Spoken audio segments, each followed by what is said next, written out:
the mindless influencers on this timeline wants us to believe that Bishop Ben Kiengei is the villain. They want us to believe that Bishop Ben Kiengei is a Lucifer. Bata, umepeana samoni yako na umepata mamilioni. Lakini lazima tukuulize, maana unadanganya. Bata, umesema kutoka usike Boniface hakuna mtu kijana ashaiuliwa na risasi. Ule alikufia Kitegera juzi, alinyogwa na mate. Osho ni matamamu itile. Lakini kwa sababu ya tamaa, you cannot even speak truth to authority. What a shame. In a pulpit you lie so that you can entice human. Hili limetukia leo katika eneo la Kitengela. Kunradhi, kwa hiyo imetukia leo katika eneo la Kitengela wakati ambapo katibu mkuu wa chama cha ODM Sifuna amekuwa katika eneo hili, na aswa eneo hili ndipo ambapo amefanyia mkutano wake, lakini hajaweza kutamatisha baada ya ile kitoza machozi kuweza kurushwa, aswa mahali ambapo waandishi wa habari walipokuwa tumekita kambi kwa minajili ya kufuatilia matukio haya. Hatujafanya makosa yote. Wale wenye makosa ni serikali na polisi ambao wanapiga risasi wananchi ambao wanatembea tu kwa barabara, kama vile Vincent alikuwa anafanya. So sisi yetu ni kusema pole. Hata ile pengo kidogo ambayo tunaweza kujaza haiwezi kurudisha Vincent. Nataka mjue kwamba kutoka kwa viongozi wote wa hii vuguvugu letu la Linda Mwananchi, wote wamesema poleni sana kwa kumpoteza Vincent. Ile kidogo ambayo tunafanya kwa sasa ni kuweza tu kuwapunguzia mzigo, kwa sababu na sisi ni viongozi. Tunaona hali ambayo mnaishi hapa, na chochote kile kidogo ambacho tunaweza kufanya ili kupunguza huo mzigo. Mimi pamoja na Babu, pamoja na kina James Orengo, kina Abizu Wena wako hapa, wote wanalinda mwananchi, kwa sababu hiyo ndio kazi yetu, kumlinda mwananchi. Tunataka tuhakikishie kwamba tutafanya ili kupunguza mzigo huo, na baada ya mazishi hata ya Vincent tujaribu tuone njia gani ambayo haki inaweza kupatikana. Mnajua sisi mambo mengine tunasema watu wanachukulia kama mzaha. Baba alipokuwa hai alisikizana na William kwamba hakutakuwa na mauaji kama haya yakiendelea, na ndio nchi ambayo tunajaribu kujenga. They also want us to believe that Bishop Ben Kiengei has betrayed the Gen Zs and the whole revolution. But watch this video. Teacher Sheyii, wapi makofi ya Teacher Sheyii? Pigeni makofi mazuri. Bwana Yesu asifiwe. Bwana Yesu asifiwe. Kwa majina naitwa Sheikh na nimeokoka na mpenda Yesu.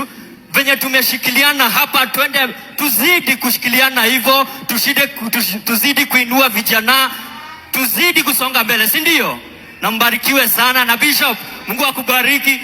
Wacha niombe msamaha nikiwa hapa saa hii, si ndio? Si ndio? Niombe msamaha hapa. Kuna time nimekuwa tu nikileta Bishop Ben juu kule online, lakini mimi nisamehe. Thank you. Omba msamaha hapo chini. Nisamehe baba. Mtoto mwerevu kama nani? Mtoto mwerevu kama nani? I did not go to do any speech that day at JCM Thanksgiving of Kaluma Boy because I believe that the revolution was started by the youths, not the influencers here on TikTok. It was started by the youths. Now, it was hijacked by these same mindless influencers, and they went and harvested all this Gen Z power movement. They gave it to a certain bishop. They did. Actually, they said that they trust that bishop so much, and they handed it over to him. Now, first of all, tuongele hii, Bishop Ben Kiengei has done nothing wrong. Nothing wrong. Inviting the president at his church, nothing wrong. Why are you using Ben Kiengei as a scapegoat for what this government has done? Why? I know you're mindless. You didn't know that the church will eventually behave the same way as politics. Hamkujua because you are mindless. Ni kama haijaifanyika, ni kama 2022 haikufanyika. So now you're coming here in our timelines and telling us that the person who we thought we will trust, a church bishop has betrayed you. I mean, let me tell you, wata kutumia Bishop Kiengei kama scapegoat. Blame yourself. You are not clean as well. Blame yourself. By the way, it is high time. You see these mindless influencers, even me, I'm included there. Start canceling us. We are not special people. We are not people who are so special. To TikTokers wenye wakona followers wengi, tuache kujifanya ni kama ati sisi ni very special. Yeah, we are not special. We have just been elevated by these people you see here on TikTok. Hey. Oh my God, mambo imechemuka. Sasa hivi Teacher Sheyii ameamua kudeal na kina MC Chris, wakina GITHAIGA, wakina Peter Kioi, ladies and gentlemen, na ile grupu yote ladies and gentlemen yenye na ambayo ilimugeukanga JCM siku ya Kaluma Boy. Imagine Teacher Sheyii wakati walikuwa wanakampeinia kuchangiwa kwa baba ya Kaluma Boy aweze kupata pesa ndio ili aweze kutibiwa. Teacher Sheyii alikuwa mstari wa mbele, kila siku alikuwa anaamuka anatangazia wananchi vile ambavyo wataenda. Yani ukiingia TikTok ulikuwa unakutananga tu na sauti ya Teacher Sheyii. Lakini wakati walienda huko hivyo kwa Kaluma Boy, Teacher Sheyii alienda, lakini kumbuka hawa MC Chris hawaku acknowledge Teacher Sheyii, akanyamaza. Tena wakati tena walirudi Nairobi tena wakapanga siku kwenda kwa JCM pia, Teacher Sheyii alikuwa anatangaza tu na akitangaza, lakini siku ya kwenda kwa hiyo kanisa tena hawakumwacknowledge. Walitumia jina yake vibaya kumtangaza Bishop Sheyii wakamuita Teacher Sheyii ili kufunga watu macho. Kama MC Chris pamoja na hao wakina GITHAIGA kama wangekuwa wangwana, wangesema hapana, huyu sio Teacher Sheyii. Where is Teacher Sheyii? Kuja Teacher Sheyii. Walijua vizuri kabisa watafunga watu macho. Kwa hivyo kama hawa MC Chris ni wanyama kiasi hicho, waliamua kutumia airtime ya Teacher Sheyii kupatia Bishop Sheyii mwenye na ambaye aliishi kuchamba Bishop Kiengei kwa mitandao, wakamuita na wakamsalimia. So ni njama walikuwa wamepanga, kwa sababu ile upendo yenye walimuonyesha pale wakati alikuja, unaona hata ye mwenyewe alisema anaitwa Sheyii. Mbona hawakumfukuza wamwambia hapana, si wewe tulikuwa nataka? Kama wangeita Teacher Sheyii ingeonyesha kwamba MC Chris ni genuine. So tangu hiyo siku Teacher Sheyii hajahai kuwa na amani na hawa watu. Alienda kapost hiyo clip akisemanga ya kwamba hawa watu wananiita haje Teacher Sheyii na mtu mwingine ndiye anakuja kwa stage. Hiyo kitu hadi wa leo hajawahi elewa, unaona. Na sasa hivi wakati alisikia ya kwamba Bishop Kiengei anaita President RUTO kwa hiyo kanisa, imagine aliamua, kwa sababu TikTokers wako against RUTO kwenda kwa hiyo kanisa, na yeye akajua this is the right time I've been waiting. So akaamua kuenda huko, na ni kama JCM ilipokea Teacher Sheyii ikamzungusha kwa hiyo kanisa, my friend, akakuwa pampered, akaelezewa mambo mengi sana, unaona. Oh, ladies and gentlemen, I'm live at JCM right now, and this is a story to watch. There is serious, heavy presence of police today here. By the way, we are expecting a guest today, and let me tell you, I can't wait to see the guest. I mean, I've been wanting to see the guest. I can't wait. Let's see how it goes. So wakati alitoka huko, sasa hivi ameanza kuongelelea JCM vizuri, huku akitanish majina za wakina MC Chris, akisemanga ya kwamba walihusika kwa kifo cha Brian Chira, ati hata ndio ili waende JCM walihongwa. Na the reason why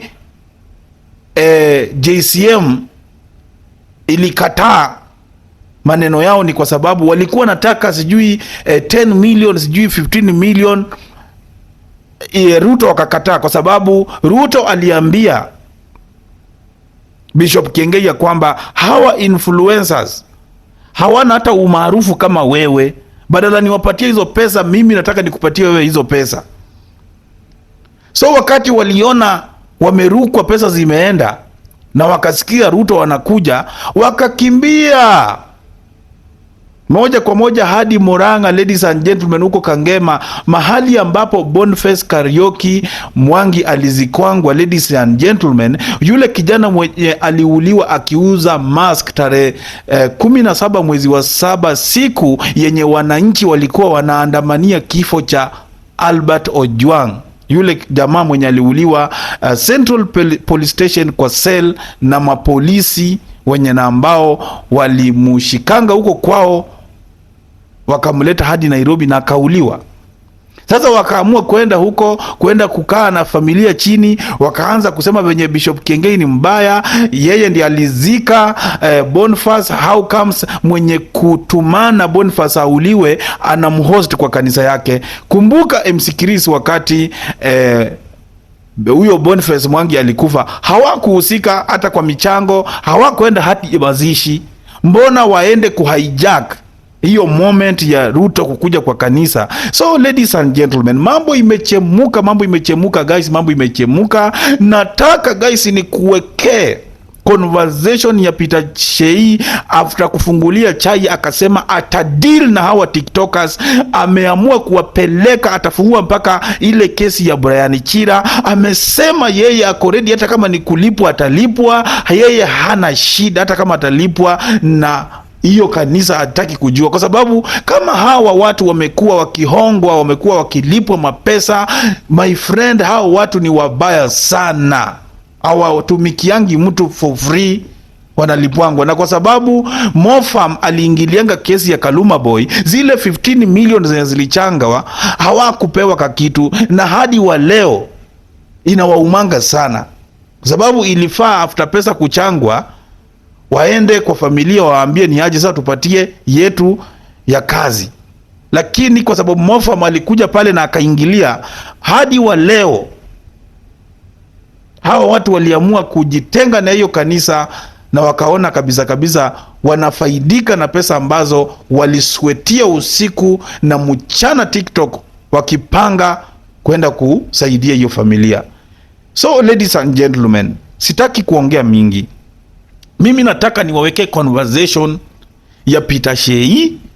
Ataita watu kwa life yake, watu watachangia, alafu after that Githaiga wa chai wakiwa na grupu yake, wakiwa na kina MC Chris, ladies and gentlemen, wakiwa na Mbanya, watafungua pia live, kwa sababu inasemekana walihongwa, na pia vile inasemekana pia kuna msichana mwingine tena kwa jina Mili. Huyo Mili mwenye na ambaye alikuwa ni spokesperson wa familia ya kina Boniface Kariuki. Huyo msichana ilisemekana pia pesa zenye zilichangishwa alitoroka nazo. So hata yeye pia ataitwa, na mama pia ya Boniface ataitwa. Juu inasemekana pia mzee Kiengei ndio ili aweze kuzika huyo mtoto alilipwa 100,000, na kuna mpaka evidence yenye inaonyesha alitumiwa pesa na akareceive. Ni uchungu sana. So ado mewira ile msemo yenye Shiro wa Auckland anasemanga ya kwamba watu wako biashara, na ndio kwa maana Teacher Sheyii ameamua, kama hao sasa hivi wanasema amelipwa na JCM ndio ili aweze kwenda against yeye. Kwa hii muda yote yenye Peter Sheyii amekuwa akikampeinia hawa wakina MC Chris na hawa TikTokers, ni nini amewahi kubenefiti nayo? Wakati anasikia watu wanakutana kwa Mark Hotel, watu wanakutana Mark Hotel kwa meeting usiku, my friend, ati wana discuss vile ambavyo watapewa 15 million. Kumbe watu wamekuwa wakitajirika, watu wamekuwa kienjoy huku nje, my friend, na damu ya watu. Sisi tudhaningi ya kwamba hawa ni TikToker, hawa ni influencers. Kumbe watu wakomboka, So teacher Sheyii yeye amesema yeye atatetea Bishop Kiengei kwa sababu Bishop Kiengei hata yeye pia ako kazi. Huyu jamaa ana explain kabisa guys, mtasikia anasema Bishop Kiengei wale watu amesaidia ni wengi sana. Kuna mpaka historia ya hao watu wenye amesaidia, wamama wazee karibu 200 kila mwezi anawalisha. Wale watu wenye anasaidia kwa hiyo kanisa ni wengi sana, wengi sana. Kama huyo bishop anaweza kufa leo, hao watu wataenda wapi? Kuna so many people wenye wana depend on that bishop. Kwa hivyo huyo jamaa ameamua kusaidi na huyo bishop, na hawa watapeli ma TikTokers, hawa fake influencers ameamua kuwapiga teke na kudeal nao. Unaona? Hawatanyonya watu damu hapa in the name of ati wanasaidia. Ni uchungu sana ladies and gentlemen. So bila kupoteza wakati, let's go guys, let's go. Wacha niwaambie, sijalipwa lakini naongea hivi. Na je, sasa nikilipwa, no, I just want to tell you, I just want to ask because nikilipwa mimi siwezi ishi single room. Mimi unaona kama naweza ishi single room, nyumba yenye kila kitu unaona hapa, unaona kila kitu hapa, ulipo uishi single room. By the way, there is a boy who was paid by Murkomen, na siku hizi anaishi 1 bedroom eco furnished fully. A boy alienda tu kuona sanduku ya baba. Murkomen ndio uli. Murkomen nisaidie 100 niweke data. Mimi sitaki pesa mingi. Mheshimiwa Murkomen na amevaa tight bwana. Kwani hawa kale na kuvaa ni shida. Bwana Murkomen amevaa pensi na ni mheshimiwa. Hata si mheshimiwa ni minister.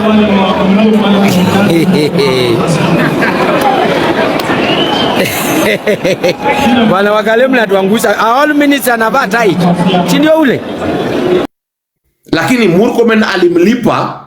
Leo nikwambie, Murkomen alimlipa in terms, yani pesa yenye yeye mwenyewe siku hizi huwa anashangaa.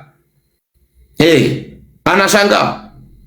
Analipa nyumba design gani, unashangaa, wait, hii ni nyumba yako ama ni nyumba umeiba pesa? Hapana. Ndio nakwambia mimi bado sijalipwa. Wacha niwaambie, mimi bado sijalipwa. By the way, Nairobi Gossip wako hapa na wale sijui akina nani wa record, waanze kurecord. Nataka waanze kurecord. Watu wanasema nimelipwa. Bado sijalipwa. Ninangoja tu hiyo siku ifike. Because Bishop Ben Kiengei amenionyesha kitu moja. Hata yeye mwenye akona pesa, there is something he's following. There is something that he is following, and he has followed it and he has gotten it. So relax. Bado saizi unaweza sema nimelipwa how you want, sema hivyo kabisa, but I am waiting until that day. I am paid in such a way that my life has changed. Let me tell you, I will come back here on TikTok niwaambie, kaeni na hizo news zenyu. I will tell you, mimi siwezi kata. Wacha niko kama Kiengei ameifanya. If Kiengei has done this, somebody who I told people don't do this, I told them don't do this, yeye ameifanya, will wait. So skize, so nataka mnisikie vizuri. Mimi siku yenye nimeambiwa na hiyo venye hao walikuwa wanasema wanataka sijui 15 million, na waambia walikuwa wanataka 15 million, na mtaki kusikia. Mimi nadhani ni mimi ndo nilipewa.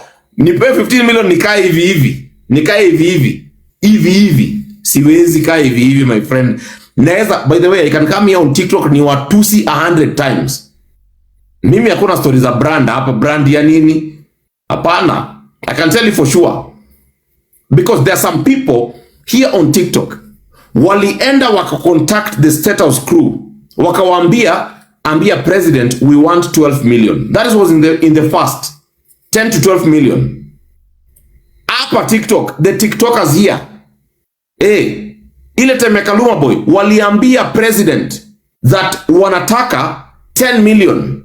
Nikasema, oh my God, And then nikaongezewa ingine nikaambiwa because president team ilikataa hiyo time because walisema Kaluma Boy is so emotional they cannot get into that. This is what happened next. Kiengei came to them and told them, listen, the president is coming. What do you think? What's going to happen? I mean, I need you guys to help me out. They told Kiengei they want 15 million. Yeah, there were 6 of them. 15 million translates to 2.5 million each. I did the math earlier on.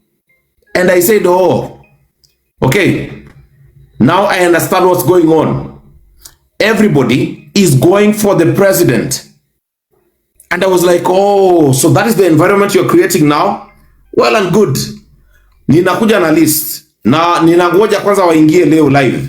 Na mimi nitawaambia ukweli. Hawa watu wa 6, I have the list already. I am just waiting for the State House team. Kama nitaelewana nao, walitumia hizo screenshot.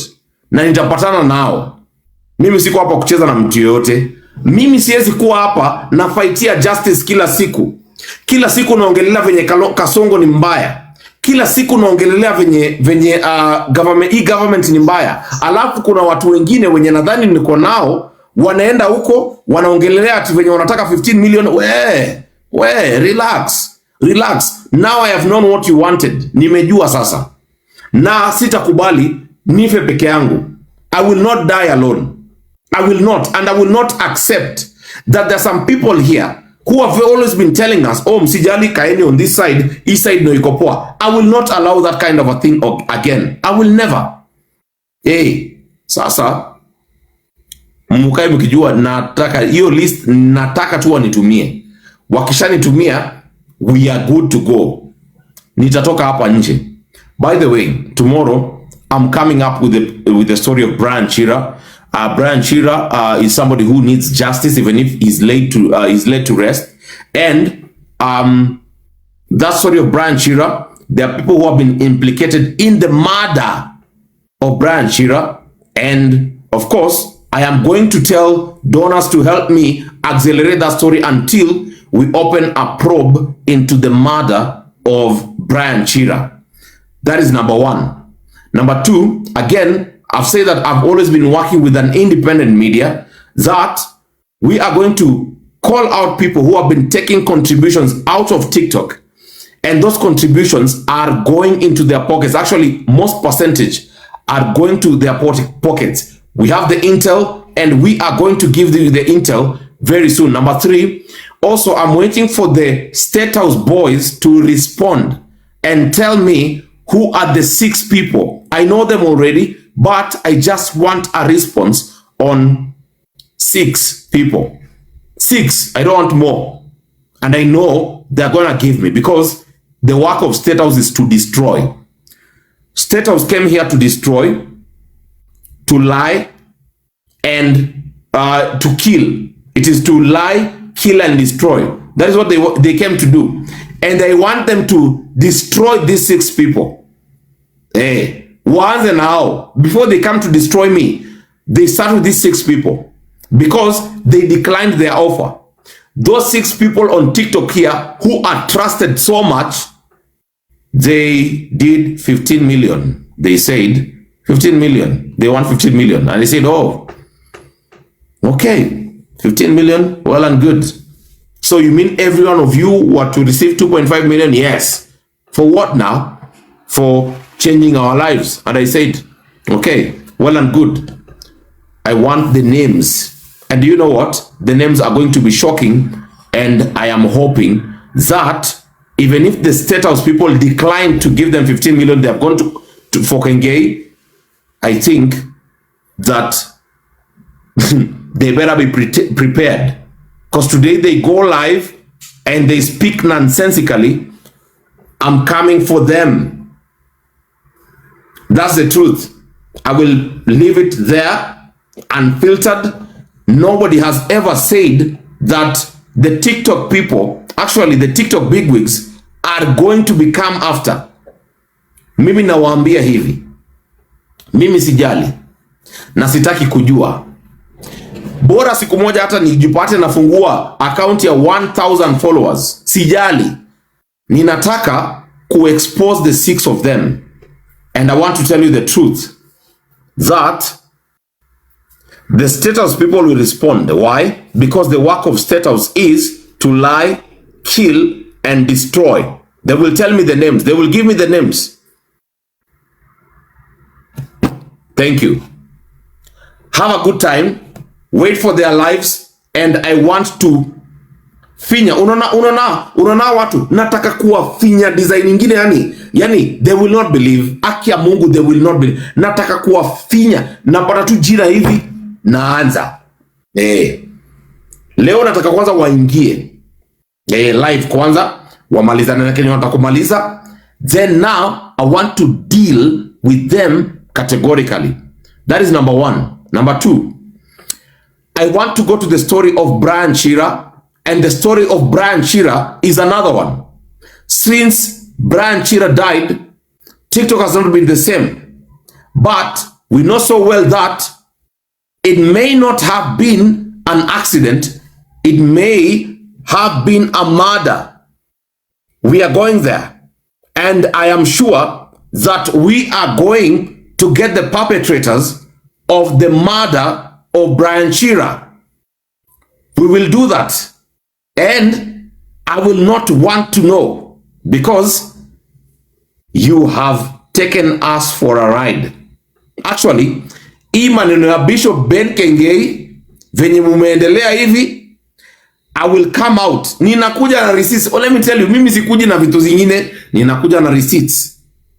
And I can tell you for sure, I will make sure that the DCI opens a probe onto the murder of Brian Chira. That is what I will do. Because our influencer hapa wamezoea sana maneno ya sijui inaitwaje, maneno ya kuchukua conversation contribution, taking conversations to other levels which are unprecedented, and now they're coming here to tell us that you're telling us that Kiengei did the wrong thing. He did not. Actually, he did not, because you are the same people who had contacted the State House boys to actually give you 10 million in the first. This time, when Bishop Ben Kiengei called 6 people, those 6 people requested for 15 million Kenya shillings. So, mimi nishaambiwa ni 6 people.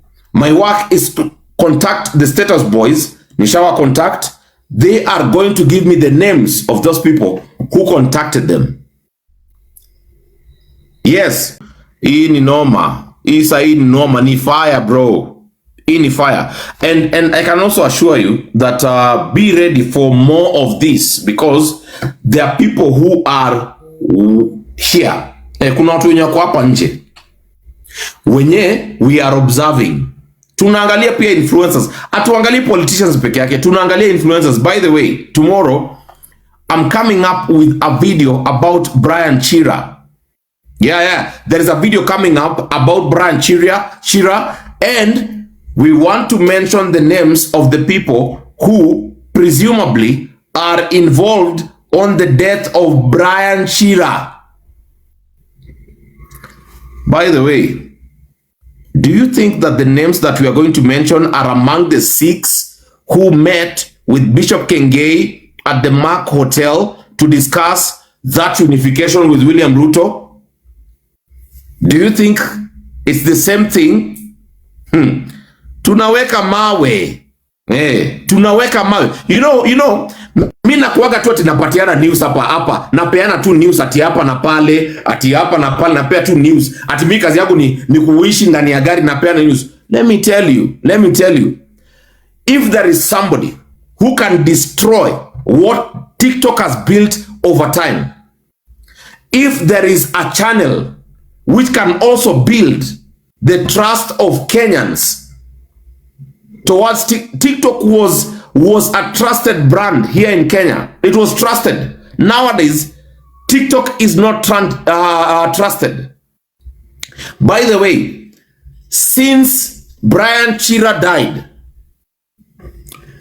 TikTok has not been the same again. Tuseme ukweli, by the way, my TikTok, I joined it later on. When Brian Chira had died, I was not on TikTok. I was not. But, mimi ni mtu ya news.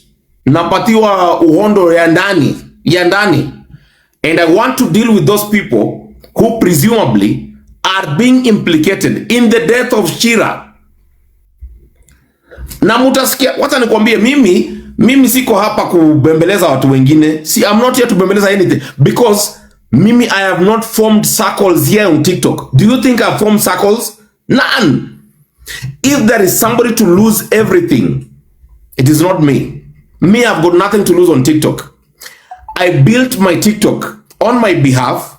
I have built it on my behalf, and I will destroy it on my behalf, because, can I ask these people, what do you think is TikTok? What do you think it is? Nothing, bro.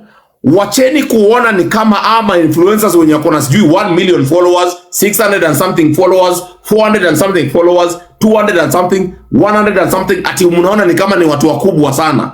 Ai, bro. Stop thinking that we are so special. Here on TikTok, our influencers, they are not special. They are not. Wata kukuja hapa kutuambia ati sijui nini. We, ngoja kwanza. Ngoja nitawapeleka venye nataka. Hakuna mtu mwenye na, by the way, this account, hii account yangu ya TikTok ilizimwa siku fulani. Hii account yangu ilizimwa siku fulani. Na itazimwa tena. Sibulanda gai yake ilizimwa mara 4.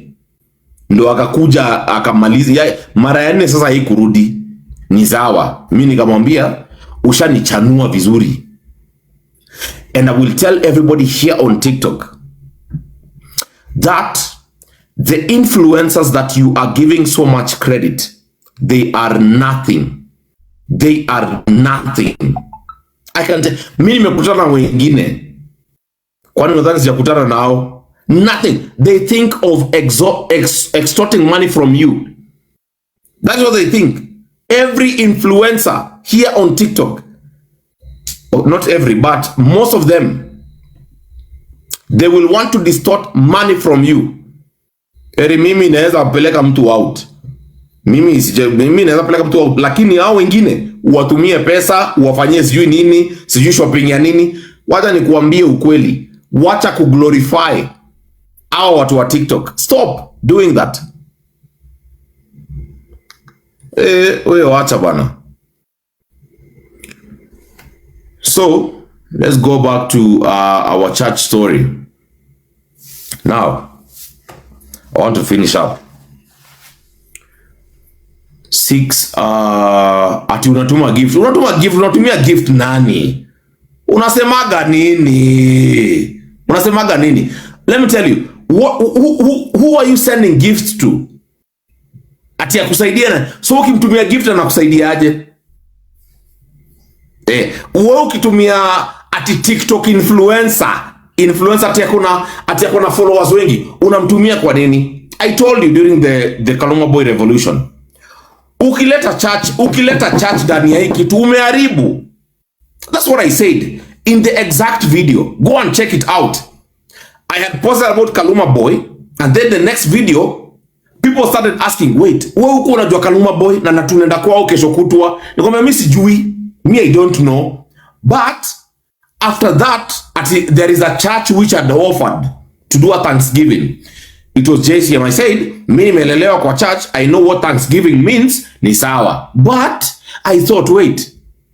But there is somebody in 2022 alitufanya mbaya. Kuna mtu alitufanya mbaya. Si uongo. Kuna mtu alitufanya mbaya. Is there a situation where this church may double cross us? Nikasema yes. Nikaambia watu, sikizeni hapa. Mimi siendi kupatiana speech kwa hiyo JCM. Niliwaambia kenye nitafanya ni I will record. By the way, that day I recorded a live and I did a video on Kaluma Boys, the goodies that Kaluma Boys was doing. Nikasema sawa, me have done my job. So you want to tell me that there are some people who have come forward and they have now realized that a bishop is like a politician. Sai, una realize sai that a bishop is like a politician. Oh my God. Ngoja kwanza. Hebu kidogo tu. There is a guy who is called Prophet Owor. Prophet Owor said that okay, I don't know whether he's a prophet or he's just a joke. Now he said that ati anaitwaga mpaka na parliament za majuu. Parliament za majuu zinamuita. Okay, nikasema okay, sawa, wanakuitaga what do you have to say that? Ati hapa Kenya watu wamemdisrespect. Nikamwambia sikiza hapa. Mimi kwanza kwa page yangu hautapenya. Hapa huwezi penya. I mean, in this channel, mtu mwenye ako mediocre will not penya. But do you know what? Here in Kenya, what happens is when influencers tell you to follow somebody, you follow their minds like a sheep. Ushaonaga sheep zikivuka barabara. Now they think all of them they should cross because the first one had crossed, the second one, the third one, the fourth. That is how most Kenyans think. And I want to tell you what is gonna give President William Ruto a 2-term. I want to tell you this. I want to give you a secret.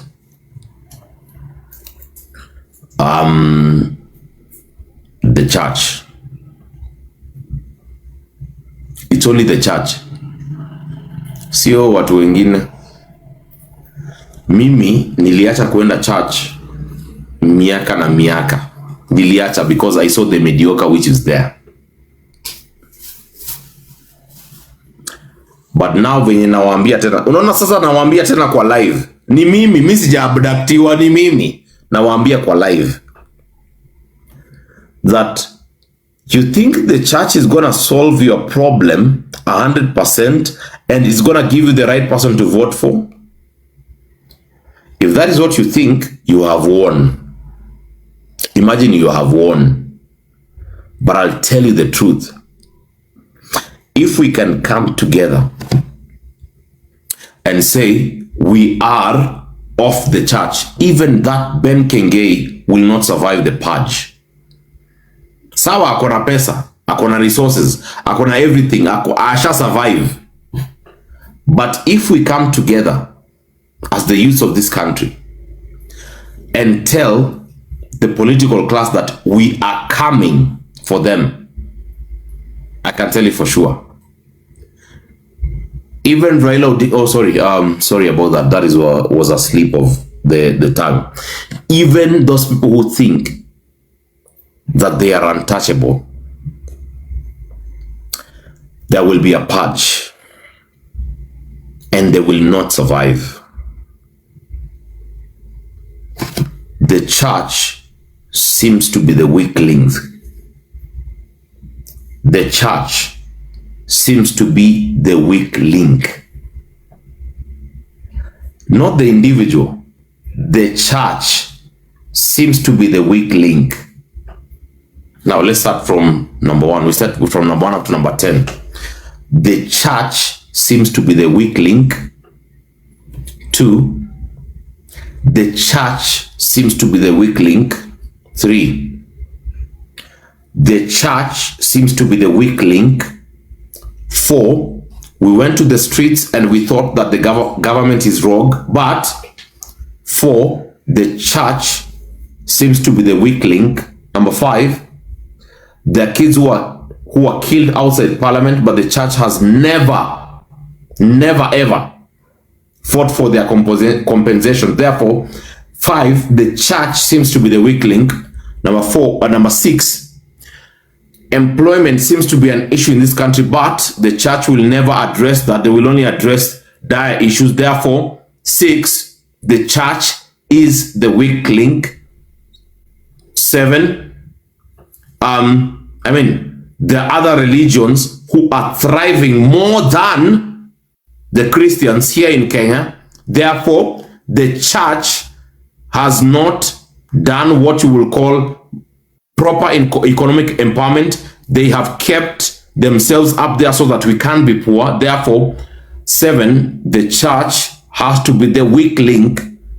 Then number 8, let's all say that Moi actually really embraced the church, and therefore number 8, the church was the weak link on the dictator's eye. Then number 9, listen, the church boycotted the revolution. They did. How? Because all of you thought that there is a bishop who's gonna come and save your life, and therefore number 9, the church of that bishop let you down apparently. And then number 10, in 2022 the church was compromised by a political class which came to power in 2022, and therefore 10, the church is seemingly the weak link. Therefore, the influencers were approached by the church. This is the last thing. The influencers here on TikTok were approached by the church. They were asked, what do you think is the best move to go with this? Do you know their response? Their response is,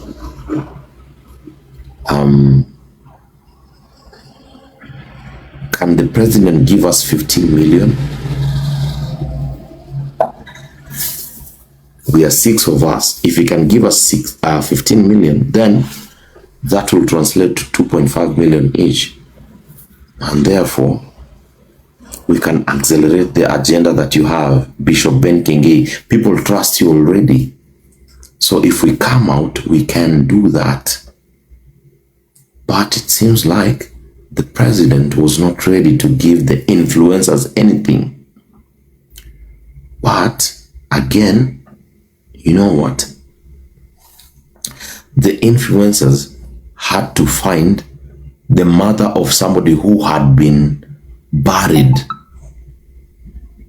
They had to do that. They had to find the mother of a certain Gen Z, a youth who had been buried. Oh, but do you know the name of that guy who had been buried? Oh, I think you know that. I think you understand that, yeah? And those influencers, most of them had gone even to the grave of this guy who was buried. Oh, wait. So them again, some others who did not go to where the grave is, those others were paid by some entities on the triad to accelerate the agenda. And then I was like, oh, I've been fighting for justice alone here on this channel. I thought I was with people, and then I was like, oh, what the hell? What the hell? Wait. Don't tell me. Don't tell me. Don't tell me, bro. See, so you want to tell me the contributions that have been done here on TikTok have been done with rogue social media operatives? You want to tell me that those influencers are like taking advantage of the situation and they are siphoning money out of people who genuinely need help here on social media? Okay, I've gotten it. Number one. Number two, you want to tell me that these social media influencers you see here are on the side of change, but again, they are meeting with the bishop a week before the bishop makes a decision. And then when they are given a decision 2 days to, the president visiting JCM, they now start looking for people who are dead and talk about how they have been betrayed. Oh, okay. Okay. Number 3. So you're telling me that Bishop Ben Kiengei inviting President William Ruto was not expected. Wait. That is what you're saying. You're saying that Bishop Ben Kiengei inviting President William Ruto was not expected. Okay, number 3, I've gotten your point. I've done that. Number 4. So you wanna tell me that Bishop Ben Kiengei, who said that he is a member or a supporter, number 1 member, or not number 1, but a life member of ODM. Oh, by the way, Bishop Ben Kiengei is a life member of ODM. I checked it and I found his name there. You wanna tell me that after Raila died and that he did not have any other political protection, that you didn't expect him to side with Ruto? Number 4. Number 5. Tuendelee, wacha nikwambie, mimi nitawapanga. Mimi hapa hii channel mimi siogopagi kitu. Mimi siogopagi kitu. Number 5. Tuende number 5. So unamaanisha pia that if Bishop Ben Kiengei is a life member of ODM, so you're telling me when Bishop Kiengei said that walijaribu kupandisha baba mulima wakafika Batiani kakataa, so you're telling me that Bishop Ben Kiengei did not warn the people in his church about the incoming regime. Wait. You are telling me, number 5, tuko number 5. Bishop Ben Kiengei alisema JCM jana, he is a life member of ODM. So you want to tell me that because he had also said that walijaribu kupandisha baba mlima wakafika Batiani kakata.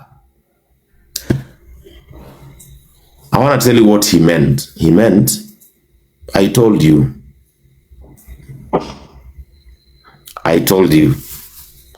don't vote for these other people. Vote for this other man this other mzee we are taking uko juu. Tunatupeleka yeye uko juu. Wait. Ben Kiengei told the president, wait, by the way, who tells the president that they are in ODM? Hata ule mwenye ako karibu kukufa huko, huyo nani anitwaje, huyo mzee, huyo mwenye ako karibu kukufa, even that mzee cannot say that he is in ODM when he is with the president. Ben Kiengei has come forward and said that mimi niko ODM, mimi ni life. Akusema mimi nilikuwa life member, amesema yeye ni life member ya ODM. Na baba alikufa, sasa hajui aende wapi kwa sababu baba alimuacha wapi? Alimuacha wapi? Now, let me go back kidogo. Wewe ni mjinga aje uambiwe ati huyo mtu Bishop Ben ako ODM as life member, akuambie ajui penye baba alimuacha, alafu wewe tena ukuwe mjinga udhani Bishop, lakini Bishop pia anakuwa tu ako sawa. Ukuwe mjinga hivyo kwa sababu Kenya alikuwa anamaanisha. Let me tell you what he was saying. I was saying in the back of his mind, akisema ako ODM alipandisha baba mlima ikakataa, alikuwa anamaanisha hivi. Alikuwa anamaanisha Si tuliwaambia? Si mimi niliwaambia? Si mimi niliwaambia mvotie baba ikakataa? See, I mean, that is what he is saying. That is what Kiengei is saying. I mean, haujamshika vizuri. Ebu enda uangalie, there is a 7 minutes stand yenye alikuwa na make about politics. Kidogo tu, ilikuwa 7 minutes. And let me tell you, in those 7 minutes, he hacked it. Watu hawakujua, hawakusikia, but mimi nilisikia vizuri. Alisema, na namalizia na hii, ati yeye alikuwa member wa ODM. Si alikuwa, yeye ni member wa ODM, life member. That is number 1. Number 2, walipeleka baba mpaka kuna Batian. Batian is another, okay, before you reach the peak of Mount Kenya, kuna place inaitwa Batian. It's another peak within the subsidiary mountains that are formed, the ranges. And he was like, tulifika hapo na haikuweza endelea kutoka hapo. Before they knew it, waliona watu wengine wakitembea huko wakifika kwa peak. Walipanda mpaka wakafika. Na wakasema, baba venye alikufa, ajui afanye nini. But baba alimuacha kwa mkono ya president. Alimuacha ndani ya government.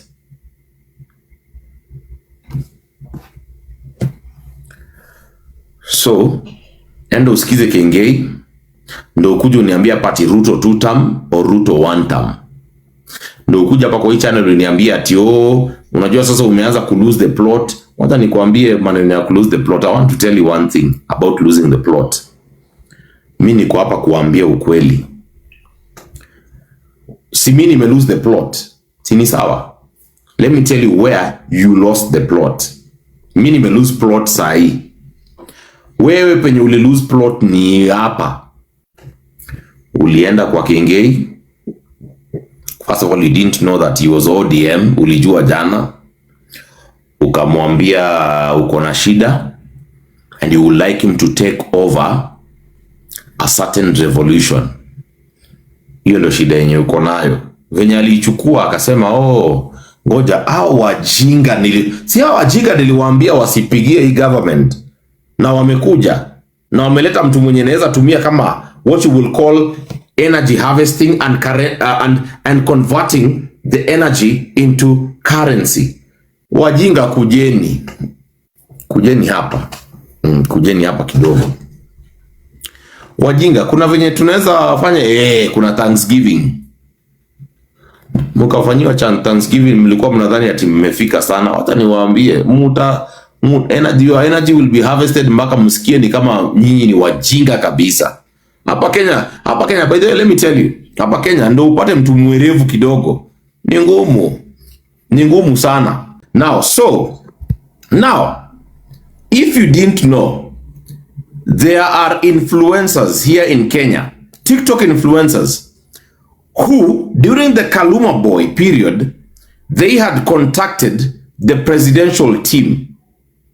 The State House. Walikuwa wamecontact the State House boys. Wakawaambia ati wako na gig and they want the president to give them 10 million. Usitaje jina haki ya Mungu, usitaje jina please. Stop that. Now, those influencers had gone to the president and they told the president that they have some kind of gig and they want 10 million from the president. I have the records here, my friend. Mimi nakwambia natoa video na nitatoa pia screenshot. Ninatoa video na nikitoa screenshot. Let me tell you. So, at that time, the president thought the youths are so galvanized towards this Kaluma Boy and they don't want a politician. Therefore, the president thought the influencers on TikTok will not really help a lot in this situation. They wouldn't. Now, again, Bishop Kiengei had consulted these same influencers here on TikTok. He consulted them And he asked them, hey, listen, guys, what do you think we should do? The influencers, actually, there were 6 of them in his office. And those 6 influencers had told Bishop Ben Kiengei they want 15 million in total for the 6 of them. That translates, I did the math earlier on, that translates to 2.5 million per person. There were 6 of them. Kiengei consulted them. He did. And they said that the president should give them 15 million so that they can be able to accelerate that particular brokership between Kiengei and the president in their respective channels and social media accounts. Do you know what happened? Again, at that time, the president thought, no, these influencers don't really have something to give. They only have this thing called perception and followers, but it doesn't last for long. And yeah, politically it doesn't last for long. And the president thought, Kiengei, why don't I just start with you? I mean, why don't I just start with you? Now, I want you to tell me, if you are opposing Bishop Ben Kiengei, the move, I want you to come, we have a conversation. Nyakio, are you here? Hi, Sheyii. Hi, how are you?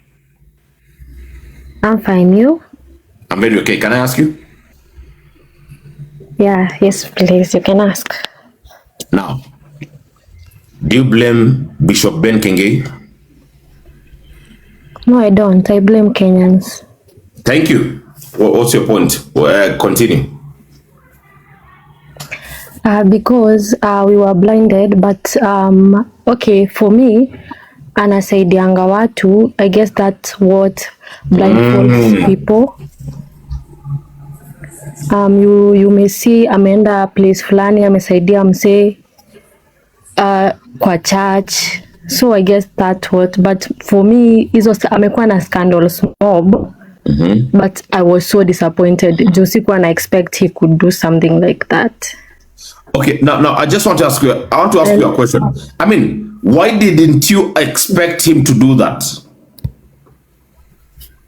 Because he once promised, if you remember correctly, kwa burial ya Boniface, he said that he will never host a politician in his church. But he did exactly what he promised. Not Yeah, I want to ask you a question. So, didn't you learn from 2022 how the church has treated us?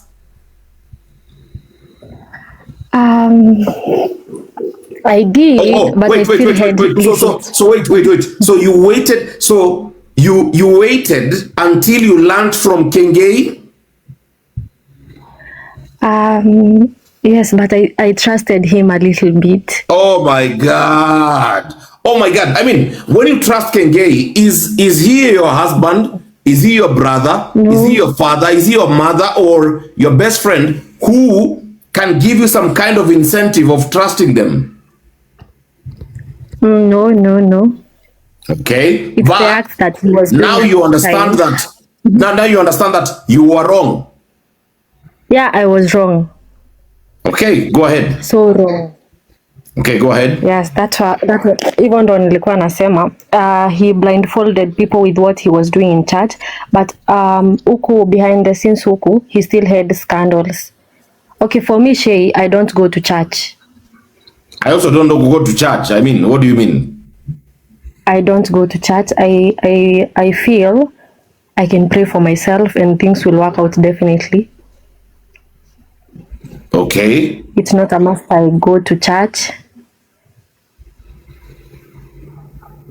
Okay. Yeah. I mean, if it's not a must for you to go to church, why were you disappointed with Bishop? Because when Boniface died, I really felt bad. Oh my God, we are coming to this again. I mean, I've been here before. I really felt bad when he died, and Bishop Ben was there, and I remember him promising, and he looked like he had a lot of pain inside. Hakuna kitu alikuwa na feel anyway. He said he'll never host a politician in his church, but he did exactly what he I've asked you a question that do you mean that the church, you think that the church is separate from politics? That is what you think? I think everyone can be bought with money, but for him, he's a hypocrite. He's not God sent. He's a hypocrite. Talking about the pastors, most of them are nibis, because you cannot tell me. Nakusikia. Nasema you cannot tell me. Kuna ile story ilikuwa ya Mrussia. Someone goes to church, you are holy, and you cannot tell that person doesn't have good intentions to your people. So I think no. Wait.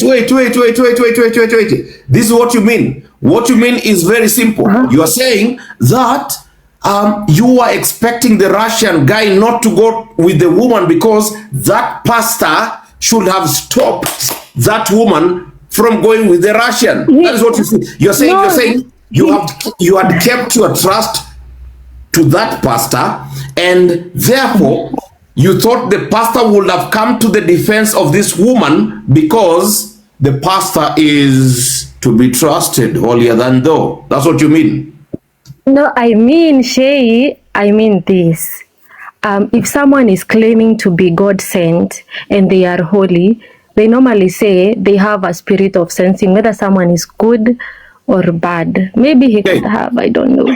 Okay, now Nyakio, you also mean that the pastor of that church, clearly, as the way we have been saying it, is not God sent.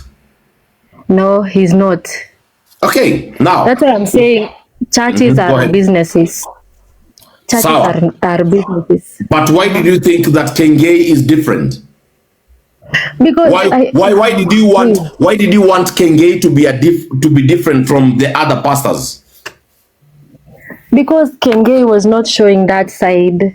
He was showing a different side of the pastors. Wait, I'm falling from my chair. I'm falling down from my chair. I mean, you're saying that Kiengei showed a different side. Oh my God. You're saying it's like the way William RUTO showed a different side in 2022 during the campaigns? That's what you're saying? I mean, so you mean you want to learn from Moi, you want to learn from RUTO, you want to learn from Bishop Kiengei showing that they were different. That's what you're saying?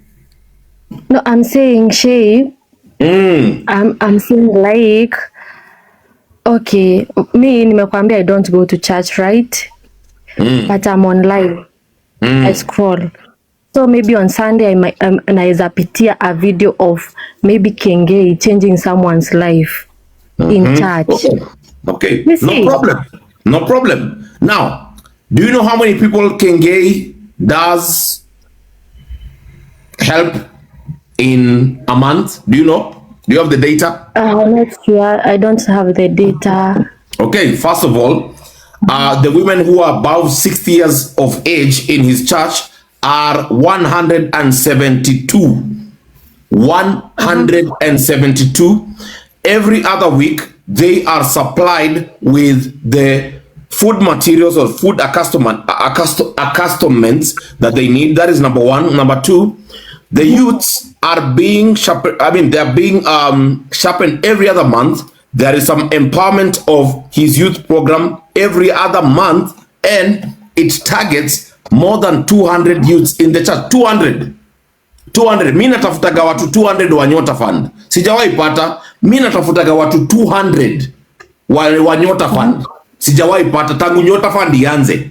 Sijawahi pata watu 200 wa Nyota Fund. I've gotten 200 people That is the youths who are being helped by Pastor Ben Kiengei, actually Bishop. 3, now, do you know how many people, how many youths wamepatiwa jobs na Pastor Kiengei since its inception 3 years ago? Do you know that? Do you have the data? No, I don't. Now, you'll be surprised. It is 24,000 youths. 24,000 youths. Now, nyinyi mnaulizaga president, wewe umecreate job gani? Umecreate job gani? Na tupatie data, tupatie huyo mtu. Si, hatutaki story mingi, tupe huyo mtu. In Kiengei's church, JCM, you will get that 24,000 youths have been helped to get a job by that particular bishop. Now, just one more question. Do you know how many families do get food from Kiengei's church? Do you have the data? No. Yeah? Oh, you don't? No. Now, I'm talking about families. Family is a unit. So I'm talking about one house, not the people who are in that house. Pastor, or rather Bishop Ben Kiengei, has got more than 400 units. 400.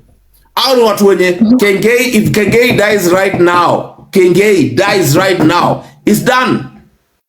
It is done, bro. There is nothing you can do for those families. Even you, there is nothing you will do for those families. 400 family units.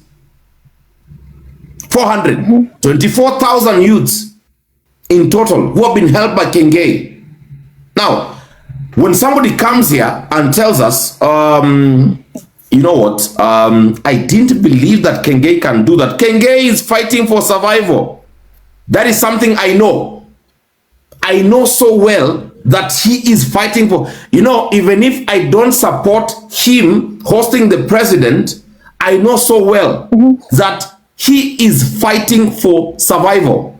Now, I can see many people who are telling me, what's your point? Wewe sasa umekuwa mtu bure. Let me tell you, in this app, I think there are 3 things which I don't want. 1, I don't want you to love me.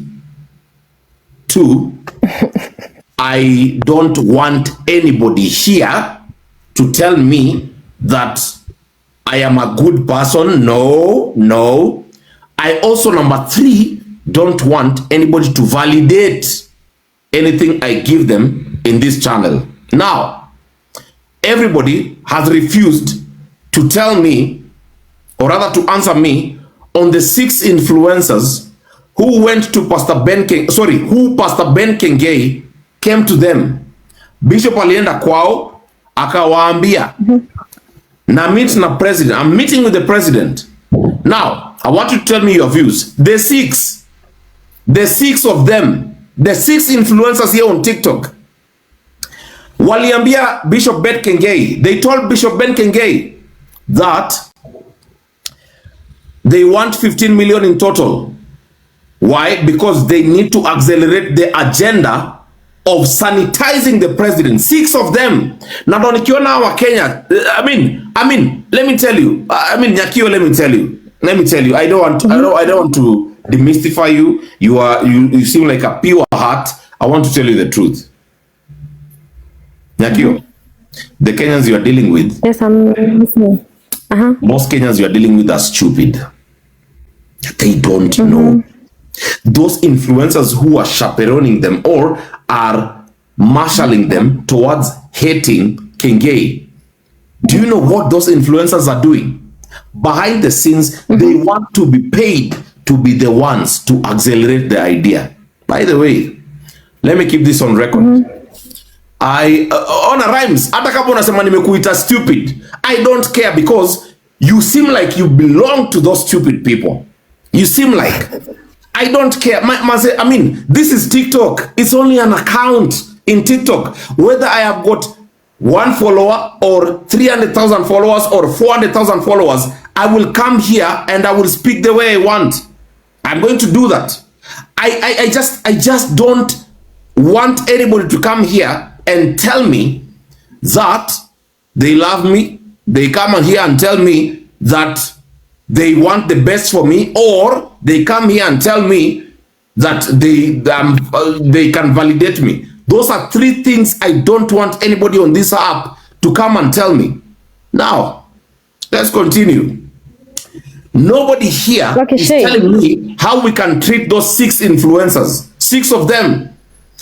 They told Pastor Ben Kiengei, actually Bishop, I don't know why I call him pastor, it's because I have never even met him. That is number one. I've never communicated to him because the time we were supposed to communicate was during the Kaluma Boy. I didn't go to those meetings. And guess what? Those 6 influencers were in that meeting. It was on a Thursday before the Sunday of Kaluma Boy Thanksgiving. They were called and they were given 15,000 each. I was not there. And I said, me, I will only come to JCM to record. I will come to tell people what is happening in JCM. That is what I said. Let me tell you, the 6 of them, I'm telling you, they were there in that meeting. Actually, in that meeting, there were even more than 10. But recently, about the president, they were 6. Coincidentally, the 6 of them, they were there in those more than 10 during the Kaluma Boy era. And I am waiting for them to start yapping again. I know them. I know them. I mean, I can't keep, somebody came here, somebody comes here and thinks that I can keep quiet. I know them. And by the way, if State House is watching, if the boys of State House are watching, give me those names. State House boys, give me those names. I know them inadvertently, but I know I will need validation. I will need some verification. State House boys, give me those names, and I know who they are already, but you have to give me. Hii hakuna maneno mingi. Hey, muko hapa, nyinyi munauzwa. Nyinyi watu wa TikTok munauzwa. You are giving people validation here, which they don't deserve. Sisi wenye tunawaambia ukweli, you don't want to listen. You don't want to listen. Na nitawaambia ukweli again. You will be betrayed again. You ukae ukijua. I'm telling you, what the government has planned for the people of Kenya is scary, bro. Is scary. You can't believe. You can't be. Mimi ni mwenye napataka information za ndani. Oh my God. You can't believe. Hii simu hii nikiwatolea hii simu, niwaonyesha ndo hii simu. Piga picha, weka. Piga picha, weka. Piga picha, weka. Let me tell you, Kenyans, mutaama TikTok. Sikudanganyi, mutaama TikTok. What? I mean, this is nonsensical.